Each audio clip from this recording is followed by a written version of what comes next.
नमस्कार. रामकृष्ण हरी मंडळी. पूजा भोसले लाईफस्टाईल या यूट्यूब चॅनलवर तुम्हा सर्वांचं मनपूर्वक स्वागत आहे. तर आम्ही चाललो आहोत नीरा नरसिंगपूरला.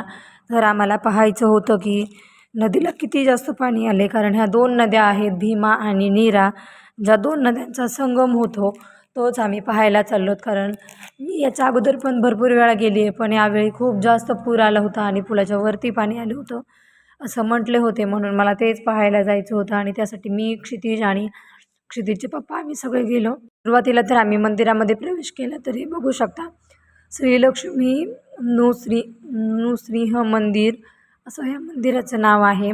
मग आम्ही मंदिरामध्ये प्रवेश केला होता. क्षितिज आणि त्याचे पप्पा दोघे पुढे गेले होते. म्हटलं मला शूट घ्यायचे, तर मी थोडंसं शूट वगैरे घेतलं. तर तुम्ही बघू शकता, खूप सुंदर अशी ते ह्या मंदिराची रचना केलेली आहे, खूप सुंदर आहे.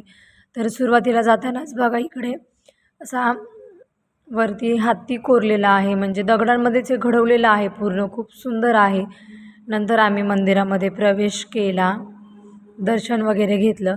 कारण तिथे फोन अलाऊड नाही आहे, व्हिडिओ काढायला परवानगी नाही आहे, म्हणून आम्ही बाहेर मंदिरातून दर्शन घेऊन आलो. आणि त्यांना म्हटलं चला तुमच्या दोघांचं थोडंसं शूट घेते. बाहेर येताना तिथे पण दोन्ही साईडला खूप सुंदर असे हत्ती आहेत. हे इकडं आहे तुळशी वृंदावन, ते सुद्धा खूप आखीव आणि रेखीव असं आहे. खूप छान त्याची रचना केलेली आहे. मला तर ते फार जास्त आवडलं. आणि या परिसरात बाकीची सुद्धा काही भरपूर मंदिरं आहेत छोटी छोटी, ते देखील मी तुम्हाला दाखवणार आहे. दगडांवरती कोरलेल्या छान छान अशा मूर्त्या वगैरे आहेत. इथे मी चौथी वेळ असेल माझी यायची, खूप सुंदर आहे. तर इकडे बघा, हे झाड कशाचं आहे मला काही माहिती नाही, पण याला खूप सुंदर अशी फुलं लागली होती. आणि तुम्हाला सांगितलं, हे बघा इथं दगडांवरती खूप सुंदर असं रेखीव काम केलेलं आहे. छान अशा मूर्त्या कोरलेल्या आहेत. इकडे बघा महादेवाची पिंड आहे आणि साईडला दोन लेडीज आहेत अशा कोरलेल्या मूर्तीमध्ये. खरंच खूप सुंदर असं मंदिर आहे. मला तर हे मंदिर फार आवडतं आणि मी तिथं नेहमी जात असते. नंतर आम्ही इकडे महादेवाचं दर्शन घ्यायला गेलो. तर हा बघा, इथं खूप मोठा दगडी नंदी आहे. तिथं क्षितिजने दर्शन वगैरे घेतलं. तो काय आतमध्ये गेला नाही, कारण बाहेर त्याला पळायला मोकळं पटांगण होतं, म्हणून ते गेलं. आता मी इथं व्हिडिओ शूट घेत होती. त्या आजींना विचारलं की मी मंदिरामध्ये जाऊ का, तर त्या मलाच ओरडायला लागल्या. ते म्हटले चल आपण जाऊ, कशाला उगाच बोलणे खातीस, म्हणून आम्ही तिथून बाहेर निघालो. आणि मग नंतर मी थोडंसं शूट घेतलं. आभाळ तर खूप म्हणजे खूप जास्त आलं होतं. तर हे बघा, मंदिर खूप सुंदर आहे. आणि मंदिराचं थोडंसं म्हणजे साईडला पडवीचं जे साईडला आहे त्याचं काम सुरू आहे मागील 2 वर्षापासून. ते पण मी तुम्हाला इथे व्हिडिओमध्ये दाखवणार आहे. तर हे बघू शकता, खरंच खूप सुंदर इथे दगडी काम केलेलं आहे. पाठीमागे दिसते ते एक कामगार आहेत, तिथे देखील काम सुरू आहे. आणि मला अशी प्राचीन मंदिरं पाहायला खूप जास्त आवडतात. हे बघा, नंतर मी इकडे मंदिराचं थोडंसं शूट घेत आहे. या अगोदर पण मी इथे गेली होती, पण मी तेव्हा ब्लॉग बनवत नव्हते, माझं यूट्यूब चॅनल वगैरे नव्हतं. त्याच्यामुळे मी कधीच म्हणजे व्हिडिओ घेतलेला मी कधीच असं शेअर केला नव्हता. म्हटलं चला आता हा शेअर करूया. बघा ना, किती सुंदर अशी वरती पण छान छान अशा मूर्त्या घडवलेल्या आहेत. आणि याचा कलश देखील खूप सुंदर आहे. मला तर हे मंदिर फार म्हणजे फार जास्त आवडलं. तर चला म्हटलं, दोन्ही साईडला एका साईडला एंट्रन्स करायला आहे, म्हणजे दोन्ही साईडनी पण आपण मंदिराच्या बाहेर निघू शकतो. तर दोन्ही साईडला हे असे हत्ती आहेत. मग अशी पण तुम्हाला दाखवलं होतं, म्हणजे मंदिरामध्ये प्रवेश करताना पण आहेत आणि मंदिराच्या गाभाऱ्यामध्ये गेल्यावर दर्शन घेतल्यावर दोन्ही साईडनी बाहेर जाता येतं. तर तिथे देखील सुद्धा खूप सुंदर सुंदर असे 2 हत्ती आहेत. इकडे छोटंसं महादेवाचं मंदिर आहे, ते देखील खूप सुंदर आहे. तुम्ही बघू शकता, याची रचना पण खूप सुंदर आहे. आता तिथं दर्शन घेतलं, छान वाटलं मला पाहून मंदिर. नंतर क्षितिज आणि आहो थोडेसे पुढे गेले होते, तिकडे होते दत्ताचं मंदिर. तर ते दोघे दर्शन घेत होते. मी इकडे थोडंसं शूट माझं चालू होतं, त्याच्यामुळे मी पाठीमागेच होती. हे इकडे बघा, इथं कासव आहे आणि इथं पावलं आहेत, पादुका. नंतर इकडं मी बाहेरूनच त्या दोघांनी दर्शन घेतलं. मी म्हटलं चला आता आलो एवढं जवळ, तर आतमध्ये जाऊया. इथं आहे दत्त मंदिर. मग मी दत्ताचं दर्शन वगैरे घेतलं आणि थोडंसं शूट घेतलं. मंदिरामधून आम्ही बाहेर पडलो आणि संगमावर जायला निघालो. पाहतो तर काय त्यांनी सांगितलं, ते बघ वरती किती वटवाघुळं आहेत. पाहते तर काय, झाडाला खूप सारी वटवाघुळं लागलेली, म्हणजे उलटी चिकटलेली होती. म्हटलं जाऊ दे, आपण नंतर येताना शूट घेऊ, कारण खूप आभाळ आलं होतं. आणि आम्ही पुढे निघालो. आता क्षितिजला तर त्याच्या पप्पांनीच घेतलं होतं, कारण माझ्याकडं काम होतं ते म्हणजे शूट घ्यायचं. ते म्हणत होते तू मोबाईल ठेवून दे, पाय घसरून पडशील, कारण थोडासा पाऊस येऊन गेला होता आणि मी त्यांना म्हणत होते की अहो मला जवळून वटवाघूळ बघायचं आहे, ते कसं असतं दाखवा.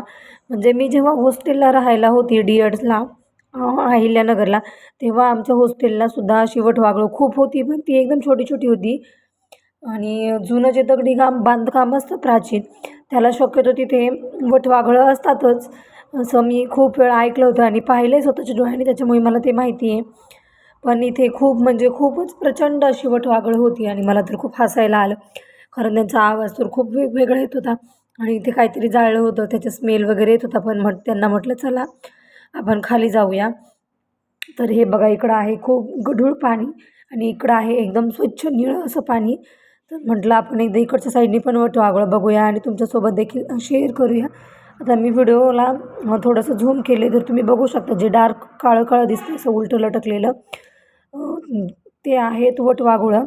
खूप सारी वटवाघुळं होती या झाडाला, छोटी मोठी अशी बरीचशी होती आणि मी तेच तुमच्यासोबत शेअर केलं आहे. हे बघा, ही आहे नीरा नदी, जिचं पाणी पूर्णपणे गढूळ आहे आणि इकडच्या साईडला आहे भीमा नदी, तिचं पाणी एकदम स्वच्छ आहे. आता ह्या दोन पाणी हे कधीच एकमेकांना एकत्रित करत नाही आणि हे दोन पाणी मिक्स देखील होत नाही.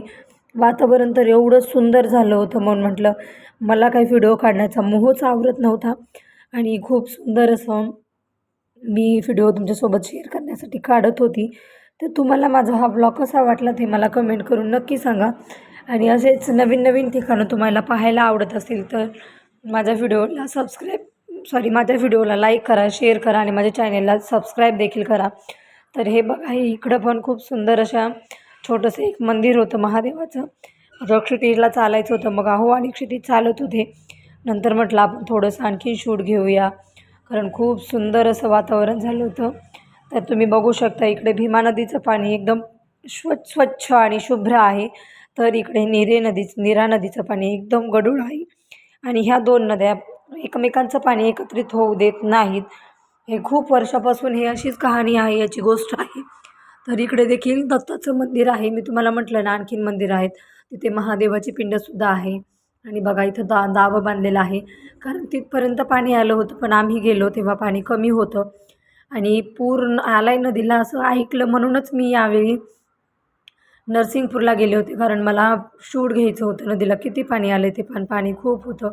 इथे जे तुम्हाला माणसं दिसत आहेत, ती माणसं मासे पकडत होती आणि आम्ही दर्शन वगैरे घेतलं, नदी वगैरे पाहिली, क्षितिजला पाणी दाखवलं आणि आम्ही परत रिटर्न निघालो.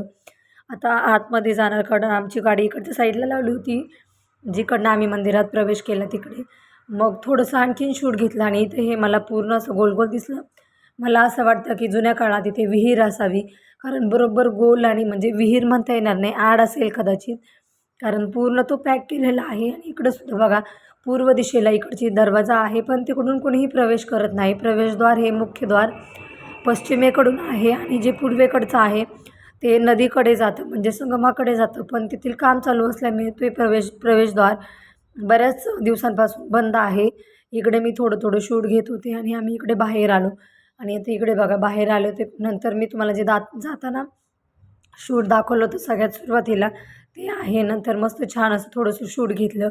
नंतर माझ्या लक्षात आलं की आपण जेव्हा मंदिरामध्ये प्रवेश करतो तेव्हा मंदिराच्या दोन्ही साईडला पारिजातकाची खूप सुंदर सुंदर अशी झाडं आहेत. तुम्हाला माझा व्हिडिओ कसा वाटला ते कमेंट करून नक्की सांगा.